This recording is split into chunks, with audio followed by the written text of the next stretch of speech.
Turma, vamos para a terceira parte aí da aula de carrinho de emergência.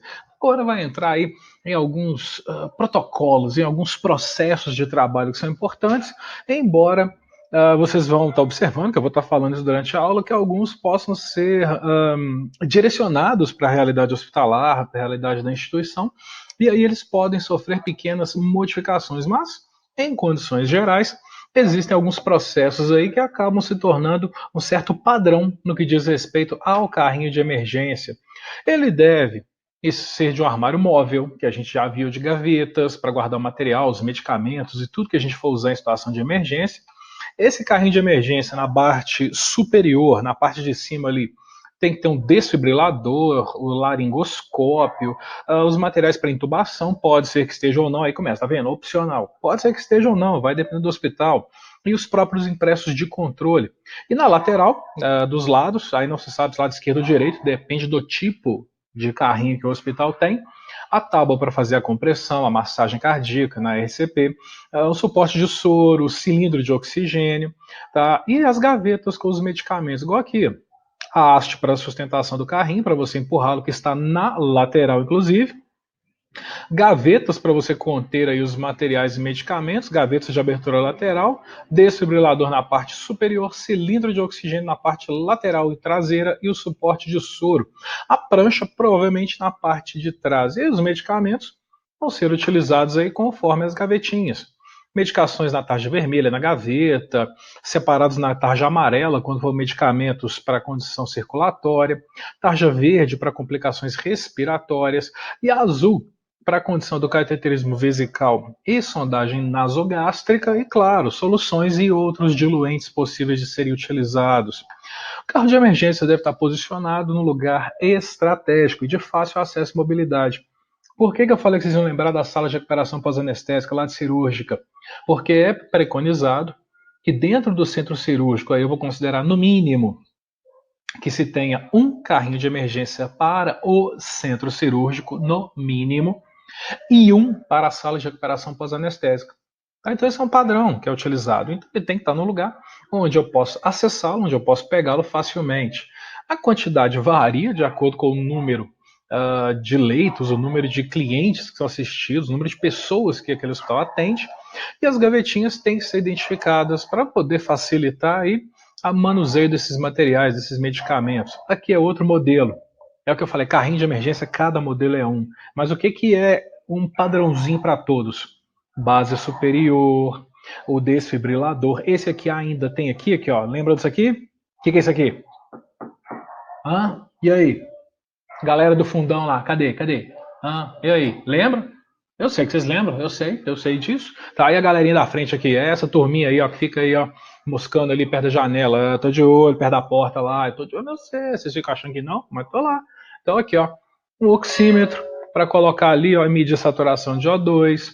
Nós temos aqui o cilindro de oxigênio para ser utilizado e ligado à tomada. Então, são materiais básicos. Carrinho de emergência que não tiver em uso, que eu falei no início, tem que permanecer, ó, lacrado, fechado. Não pode ficar aberto, não tem opção. Fica fechadinho. Agora, em situações de urgência e emergência, rompe o lacre, depois anota o númerozinho e vai fazer só a checagem final. Gastou, saiu, recompôs, acabou. Composição do carrinho, isso aqui vai de acordo com as diretrizes do suporte avançado de vida, tá? Pode ser uma realidade diferenciada, mas aqui é só um exemplo, tá? Uma realidade institucional, mas isso muda muito de acordo com a clientela, de acordo com o perfil. Mas pode ter um carrinho para atendimento adulto, um carro para atendimento nas condições pediátricas, na estrutura pediátrica neonatal, e um carrinho para estrutura ambulatorial, que atende as condições diversas. As rotinas para a organização do carrinho variam conforme a conferência e a testagem e a reorganização daquele carrinho que já foi utilizado. Para a condição aí de teste, de conferência, existem rotinas que são trabalhadas. E aqui vem uma rotina geral para o carrinho de emergência, tá? Com relação aos lacres, com relação aos materiais, aos medicamentos, uma rotina para o desfibrilador, que ele tem que ser checado, ele tem que ser verificado, os laringoscópios, o próprio cilindro de O2, tem que fazer a conferência, principalmente aqui, ó, de quantidade. Ah, mas como é que eu vou olhar a quantidade do cilindro? Hã? Você lembrou, né? Aqui, ó, vamos voltar ali para entender? Ah lá, ó, volta, volta. Aqui. Como é que eu vou olhar a quantidade desse cilindro aqui, meu Deus do céu? Eu não sou o Superman, eu não sou a Supergirl, eu não tenho visão de raio-x para saber quanto de oxigênio tem ali dentro. E nem precisa, tá? Basta você estar olhando aqui, ó. O que esse cara aqui está indicando? O que esse manômetro aqui mostra para a gente? Quanto de oxigênio tem no meu cilindro. Então fica de olho no manômetro e faça a conferência. Os medicamentos têm que ser avaliados quanto à validade e substituídos. E aí, alguns hospitais vão trabalhar, tanto é que nessa aula vocês vão ver muito isso, com a tal da não conformidade. O que é isso? Checou, viu que tem alguma coisa errada, conserta, resolve. Não está conforme o protocolo. Então, aqui, por exemplo, os medicamentos vão ser substituídos, tá? Vão ser trocados de acordo com o prazo de validade. A unidade de dispensação vai ter que fazer essa checagem. Claro, os materiais dentro do prazo de validade têm que ser conferidos aí pela enfermagem. É recomendado que os materiais de oxigenação, tá, que sejam submetidos à desinfecção de alto nível, fiquem numa área específica, numa caixa sobre o carrinho, tá, justamente para poder serem utilizados em condições adequadas, em condições de limpeza. O teste do desfibrilador varia conforme o fabricante.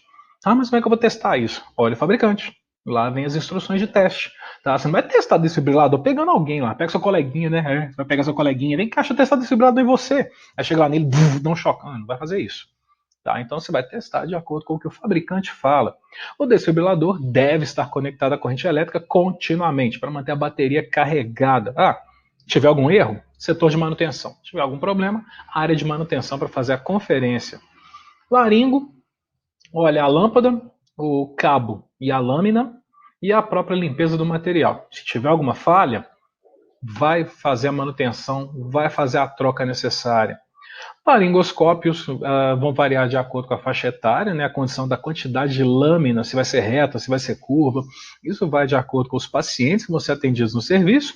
E, posteriormente, nós vamos falar um pouquinho sobre o processo aí de limpeza do carrinho, sobre os protocolos de limpeza e dos cuidados, dando sequência, inclusive, aos materiais que vão estar em cada gaveta. Até daqui a pouco. É rapidinho. Só um cafezinho.